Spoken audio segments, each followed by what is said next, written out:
Hi, and welcome to Green by Design TV. I'm Connie. And I'm Greg. We'll be your hosts for the next half hour as we look at what folks around the tri-state area are doing to lead a more considered, healthier life. We believe we're all in a very timely position to make a change. That's true. Now, in the interest of clean energy and in the interest of coming clean with you all, we have to say that Connie and I are not the greenest people. In fact, I would say that we're maybe turning green. Yeah, I like to use the term newly greens. I know, I know, it's silly. Seriously though, we're just now realizing the impact of some of our choices, and we're wondering if maybe there are some better ones. That's really the hardest part. Not only knowing what the right choices are, but figuring out how to incorporate those choices into our lives. We feel that if everyone took just one step, it would make a big impact on everyone's health and well-being. So join us as we discover all things sustainable and look in on other people also taking their first steps. Come on, Gid. Today, we're taking a look at solar with Bob Prout of Prout Funeral Home in Verona, New Jersey. We had a chance to speak with Bob and discuss his recent solar installation and the New Jersey Clean Energy Program. Bob, thank you so much for coming down. No problem. Green by Design. Thank you so much. Appreciate your time. Could you start us off by telling us a little bit about your business, and then what is a typical energy need of your business?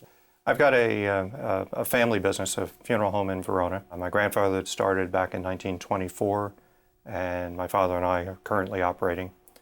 The energy needs would be similar to many of the small businesses. We need probably about 40 kilowatts in a month, whereas an average house would use maybe 8 or 10 tops. Why don't you just give us a little bit of an idea of that extra educational element that you installed, what you have there for that, and then maybe tell us a little bit about the kind of students that you We've got a squirrel in the room too. Sister Mary Agnes has been principal at Our Lady of the Lake School in Verona for quite a while, and she has actually started an Earth literacy course for the 6th grade.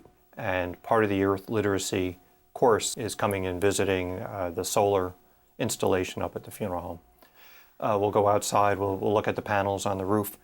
I go inside, show them the inverter room, and I've got a 5-minute DVD that came from the National Renewable Energy Lab out in Colorado. And I wrap it up with some questions and answers. Each grouping of panels upstairs has its own inverter because the sun's rays hit the panels in the back of the house a little bit sooner than the ones that are up in the front of the house and at a different intensity. And you can see that this grouping of panels is putting out about 1,200 watts of power. This one's only putting out 600 watts of power. And those numbers, again, go up and down depending upon the clouds going overhead. And I've got different posters explaining how the solar works and why it works and why we should be heading there. I've got monitors hooked up to the inverters that show exactly what the real-time production of power is. But I've got graphs showing what we've produced that day or that week or that month. That's cool. They see the solar panels on the roof. This will give them an idea of why we have the solar panels on the roof, what it's doing, how much it's actually saving. In essence, it's cutting the overhead of the funeral home. Now we recognize that installing a solar system on your house is a big undertaking. It's a huge undertaking. It's a solar system, for Pete's sake. Anyway, installing a solar power system on your house is a big undertaking. What with all the financing and the planning. But there are smaller steps you can take, things you can do right now. You know, one of the most powerful and simple things you can do is to change one of your conventional light bulbs to be a compact fluorescent bulb. Now, these bulbs are a little bit more expensive than the traditional bulbs, but again, the New Jersey Clean Energy Program comes through by subsidizing the cost of some of these light bulbs to make them cheaper. You just want to look for this sticker, and the cost of your bulbs will be about half what they would normally be. And they last up to 5 times longer than regular bulbs. We'll have a link to more information on greenbydesign.tv. Also on our website, you'll see a banner for the Energy Star Change a Light campaign. If you follow that link, you can pledge to change a light. We're trying to get just 100 people to take that pledge. When we return, we'll discuss cost, and we'll look at some specifics of the New Jersey Clean Energy Program. There are 2 ways to mow your lawn. The old mow and bag, or you can grass cycle. When you grass cycle, you let clippings fall back to the soil. It saves time, effort, and the environment. The mow and bag takes longer, makes waste, and then you gotta restart that mower. Grass cycling is fast, leaving time for more important things. So don't bag it, grass cycle. Welcome back. Later we'll be looking at some organic fashions, but first we're talking solar. New Jersey has a tremendous program available to entice individuals and businesses to move towards sustainability, whether it be solar, hydroelectric, geothermal, or wind. Prout Funeral Home in Verona, New Jersey is one business that's taking advantage of this incredible program. When I looked into the program and I looked into the feasibility, all the numbers seemed to add up, and that's when we decided to go with it. So where do you start a process like that? I know you mentioned getting in touch with consultants. Is that really where one would begin? Yeah, Montclair is one of the few towns in the area, and they're to be commended, as far as having an office of renewable energy and sustainability. And I talked to Mr. Russell, and he pointed me in the direction of Bob Simpson up in Wayne, who is actually doing consulting work. I just tell them whether they qualify, in my opinion. And then I say, if you want, I'll get an installer. He'll do a check also to determine whether we both agree that they qualify. Whether or not you qualify is based around your sun exposure time. Sun exposure, how old the roof is because they don't want to put a system on an old roof. Since these systems are warranted, the panels are warranted for 20 to 25 years. Right. You don't want to have to take that system down to replace a roof. Right. So that's another characteristic that's very important. And he started running around the roof with this little meter, and said, that it is a good location as far as the solar is concerned. A commercial building, it's got a lot of roof space. It's angled in the right direction. We do get a lot of the sun. A day like today, we're doing great. Okay, I just wanted to take a minute to talk about the four components of a basic solar system. You've got the photovoltaic cells, the inverters, batteries, and the net meter. So first, of course, are the photovoltaic cells that we're used to seeing up on everybody's roofs. Solar panels generate DC power. And that DC power is fed into an inverter. The job of the inverter is to take that DC and turn it into AC for your appliances. Now, you may or may not have a battery backup. And the purpose of the battery is just that, backup. In the event of a power failure, they keep you up. And the last component being the net meter. There's going to be those times when you're actually generating more power than you need. So the net meter allows you to feed that power back into the system, but it also allows public service to keep track of that power so that on those other times when you're not generating enough power for your own use, you can supplement your house with power from the grid, but you can pay for it with credits that you've banked using the net meter. If you're seriously considering solar, we recommend you go to the NJCEP website. They have some great calculators and a ton of resources available and should really be the first stop for anybody in New Jersey who's starting to think green. You can make our site your second stop. We won't be offended. Now, let's get on to the specifics of the New Jersey Clean Energy Program. The New Jersey Clean Energy Program is a sort of a multifaceted program to entice you to get into renewable energy. It's almost like the points of a finger. On one finger, you've got the fact that they will, when I was doing it, the rebate program was 60 to 70% of the installation cost. Right now, because there are a lot more people jumping into, and the program is taking off, the rebates are down to about 50-55%. But that's still a tremendous underwriting of a project. Sure. To qualify for the rebate, there are certain prerequisites that your site has to meet in terms of sun exposure, orientation. And they'll also do an energy audit over your last 12 months of electric bills. Right. What they're looking for is that if you've used 8 kilowatts of power, you're not putting up a 40 kilowatt system to try to churn the system. 50% of that, sure. Right. Makes sense. So what they're looking for is sustainability for that particular property or that particular usage on that house. On another aspect of it, you've got net metering, so that the idea is that you would produce all the power that you would need on site at any given time or day, and any excess power that you produce is sent back to the utility, in our case public service. And at night or on snowy days or on rainy days, you're buying from public service, but you're paying with it, with the credits that you've banked on the good days. So that's the second aspect. So the rebate is on the installation, the whole setup. The rebate is on the installation. And the net metering would be on the use of the electric that you're producing right now. Month-to-month use. And then a third aspect, for every 1,000 kilowatt hours of power that you produce, you get a green certificate. that I could then auction off to any of the utilities. All the utilities in the state, whether it be Rockland Electric or Jersey Central or Public Service, they're all required to have 4% of their power from renewable sources. That's going to be ratcheted up to approximately 20% by the year 2020. Yeah, I heard about that. None of the utilities have the capability right now of putting out 4% or 20% of their power through sustainable means. So what they're doing is buying credits from smaller producers like me. I just banked a check for approximately $3,400 for 14 or 15 credit hours. And I said to my wife, this is a great country where, I've gotten $3,400 for electric that I produced on my roof with my equipment and consumed internally, and somebody wants to pay me to do that. Right. Is it time consuming to auction them off? No. No? It's all online. You just log on to the New Jersey Clean Energy Program, njcep.com. You would then log on to your own web page, record how many certificates you've got available, and then the different utilities that would be looking for them would call you up. eBay for energy. Basically, Fun. basically. When Green by Design continues, we talk tax credits, and then we try on some sustainable fashions. There is really only one boy, one girl, one tree, one forest, one ocean, one mountain, one sky, and one simple way to care for it all. Please visit earthshare.org and learn how the world's leading environmental groups are working together under one name, EarthShare. One environment, one simple way to care for it. Today we're discussing solar with Bob Prout of Prout Funeral Home in Verona, New Jersey. And we wanted to take a second to discuss cost, just to give you an idea of what a solar system actually goes for.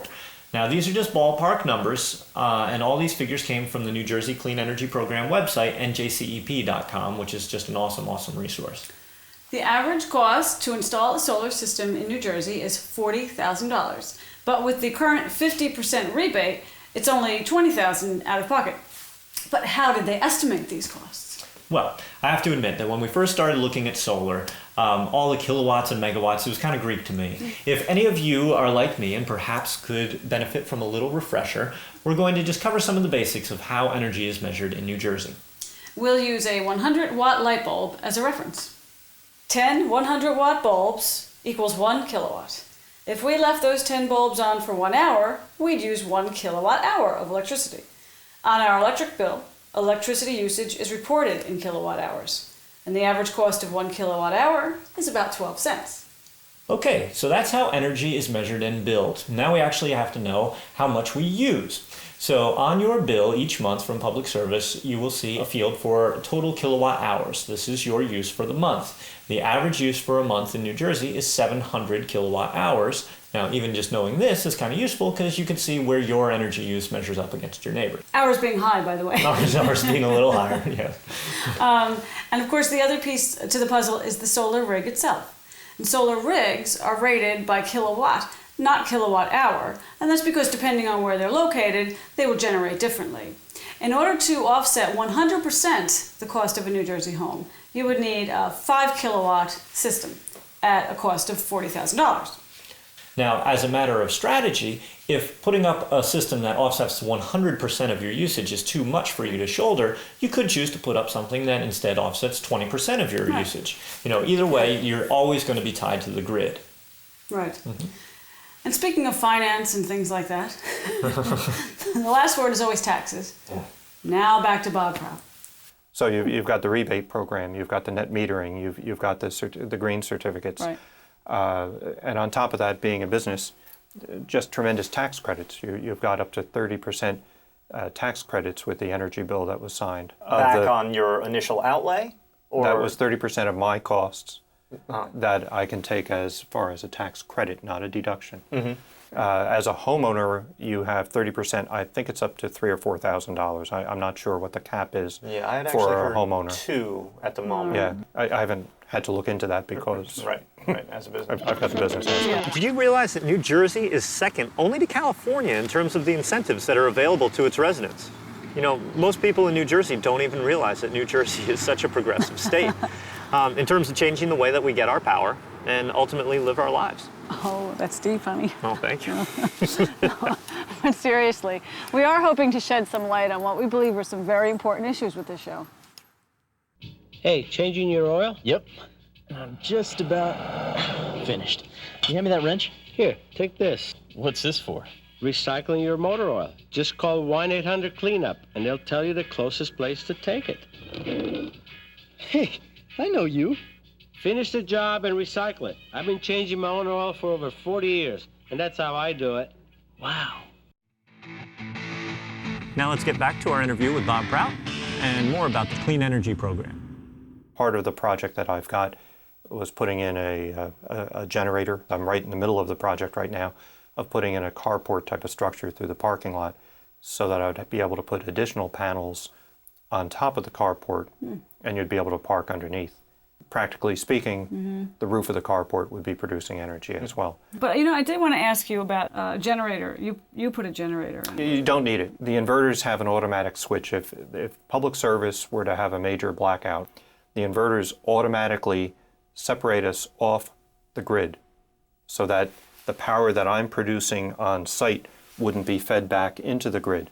So that if a fellow from public service or a gal from public service is climbing the pole out front trying to repair the transformer, they think that there's a power failure and that there's no power. Right. They wouldn't get zapped with 44 kilowatts of power coming out of my place. Right. So in my case, the transfer switch sort of keeps the finger on the pulse of the electric coming in from public service. If it detects that there's a problem, it automatically puts up a dam and separates us off the grid, but then automatically kicks the generator on. And I put in the generators simply because being a business, if I had a house full of people for a service, I would want to stay up and running. The net metering is a little different from in the case of a power outage. Normally, if you're producing a little more, it flows back. The net meter just runs in the opposite direction. You put back to the grid. But in the event that there is a grid-wide power failure, even though it's a sunny day and I have my solar panels, the power of the grid goes down, my house would still go dark. Correct. If I were a homeowner looking into something like this, what I would probably do myself would be to find an inverter that also has a battery pack. But I might put half the system on battery just to be able to keep my sump pumps or refrigerator or burglar alarm, fire alarm system. And anything of major importance in the house would still stay on. And the batteries would keep it up and running for 12, 14 hours. So it's really the batteries that make that aspect possible. Yes. Interesting. Yeah. Okay. Yeah, when the carport goes up, I'm going to have about 6 kilowatts of battery backup as well to coordinate with the generator. You pretty much got all the components, all the bells and whistles you could possibly have. Well, actually, at the Clean Energy Conference the other day, I was looking at a few others where they have little wind current meters, and I think I'm going to add up all of those. The toys just get better as you get older. I've said oftentimes, conservation doesn't mean living in a cave. It's meaning a better use of the resources that you've got available to you at this point in time. And getting back to the very beginning of what we were just talking about a few minutes ago, these resources are available. Not only are the resources available, but the incentives from the state and the federal government are incredible. It's just a great opportunity to act upon it. Your feeling is really now is the time. Now is the time. New Jersey's Clean Energy Program was started by the Board of Public Utilities to try to jumpstart New Jersey's alternative energy market. The irony is, the program has almost worked too well.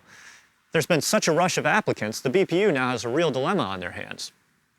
Because of that, the program is going to be restructured in 2008.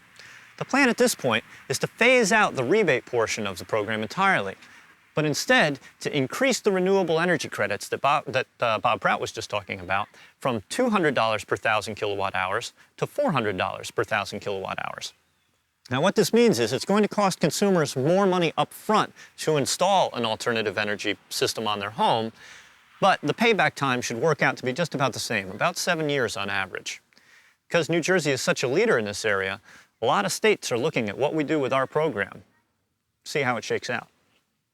Regardless of what happens to the state program, the federal tax rebate has just been extended until 2010. But if you're on the fence wondering about a solar installation and you think it might be cheaper to wait until the panels come down in price, consider this. The average cost of a solar installation has gone down 5% per year. The current rebates are being phased out and will be gone by 2008. Add to that the unprecedented cost of electricity, and really, it's a no-brainer. So you have a squirrel. Yes, we have a squirrel. Of your, Over the past couple of years of looking into the whole setup, I would be out to dinner or with friends, and people would ask me what I was getting involved in. And I told them I was looking into solar electric panels for the roof, and people would say, "You're nuts, you're squirrely, you're crazy." They're ready to commit me. And I happened to, in one of the stores, see a little squirrel chomping on a nut, and I bought that, and that sat on my desk while I was looking into this whole project. Right. And as the room came into being and the inverters went in and the panels went up, I put the squirrel in the corner. And now that the meter is spinning backwards, you're right, and my electric bill is either greatly reduced or eliminated each month, the squirrel's having the last laugh. Right. You're gonna have to get it bronzed at some point. Yeah, that's a reminder, that sometimes even the screwier ideas work. Yeah. Right. And this is one of those. It just works. I'm not an electrician. I'm not an electrical engineer. I'm a funeral director. All I know is that when I go downstairs and I see the meter spinning backwards and I see my electric bills, I know it works. Very cool. We'd like to thank Bob Prout of Prout Funeral Home in Verona, New Jersey, for taking the time to sit down and talk with us. You know, it's nice to meet a business owner who can see past the short-term profit-loss statements and see that by taking just a little bit of a longer-term view, you could still satisfy your financial obligations to your business, but also meet some moral and ethical obligations as well. Not only has he committed his business to sustainable energy, he's also a great spokesperson and advocate for the cause. It was an honor to meet him. Now listen, in addition to the interview segment of our show, we'd like to leave you with some more easily attainable sustainables in a segment that we will call Oh Goods.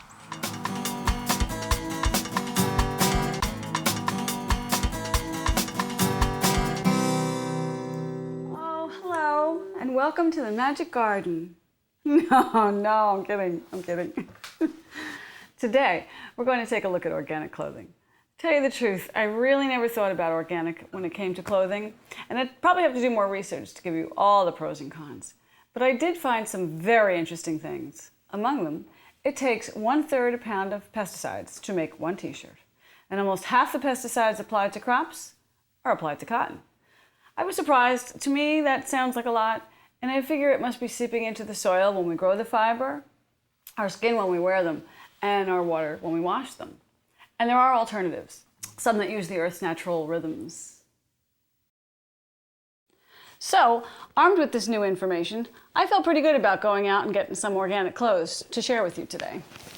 My friend Carol was nice enough to come over and agreed to show the clothes. Hi, Connie. Oh, you're welcome. This is going to be fun. I think so. What do we have? I think so. Well, first of all, Carol and I are both wearing shirts made with organic fibers, as are all of these pieces. Very stylish, here. Thank you very very nice. much. Thanks. And these are, of course, all as well made with organic fibers. They're all made with organic cottons? Well, actually, no, not all cotton. Some are hemp, some are bamboo. I found a whole ton of stuff, actually.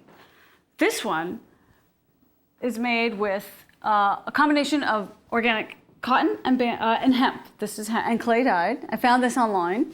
That's nice. Yeah, isn't that great? This I love. Do you love that? Do you know where I found that? At an organic supermarket. Next to the vegetables, or where? I know. I know. You can find it things right. like that? Exactly. I know. And this one does happen to be 100% cotton, though.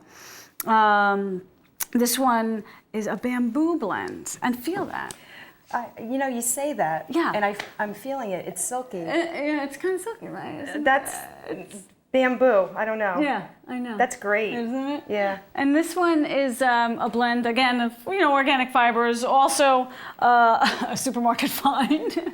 This one I found online. So it's it's a combination of things. So that one you found online? Yeah, that one I found But online. what about in general? Is it hard to find? Well, I'm not going to say they're entirely mainstream yet, but they are getting easier to find.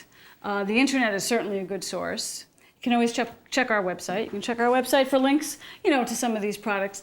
And I think just looking, just asking. Some of the major chains are starting to carry them now. They're becoming more accessible. How about expensive? What do you think? Is it reasonable? Is it reasonable?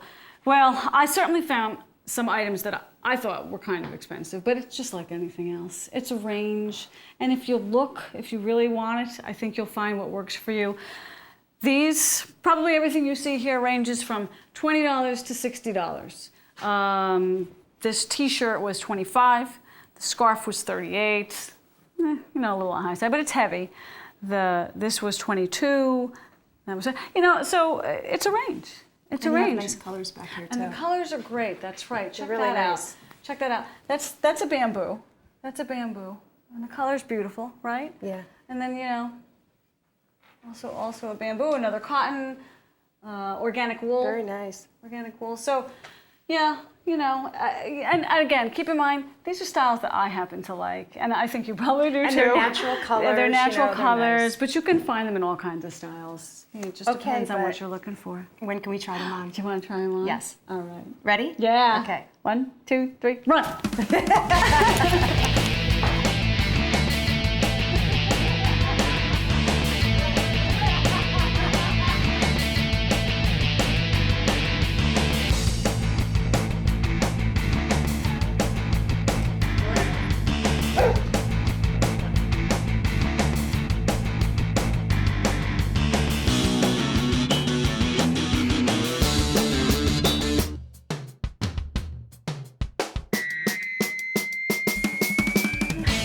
So, to wrap it up, what we found is that organic clothing comes in all kinds of styles and at some good prices. It's exactly the same as conventional clothing, except that it doesn't use all of the pesticides and chemicals. So given the choice, why not choose the one that uses the Earth's natural roots? Thanks for joining us on Green by Design. Please check out our website, greenbydesign.tv, for show notes, podcasts, downloads, all kinds of things. Even more with Bob Prout. And even more with Bob Prout, some of the interview we couldn't fit here today. And by all means, drop us an email and let us know what you think. We'd love to hear your feedback. And certainly, if you're taking any sustainable steps, let us know that too. Who knows, maybe we'll feature you on a future episode. So until next time, keep thinking green. It's good for the Earth, and it's good for you.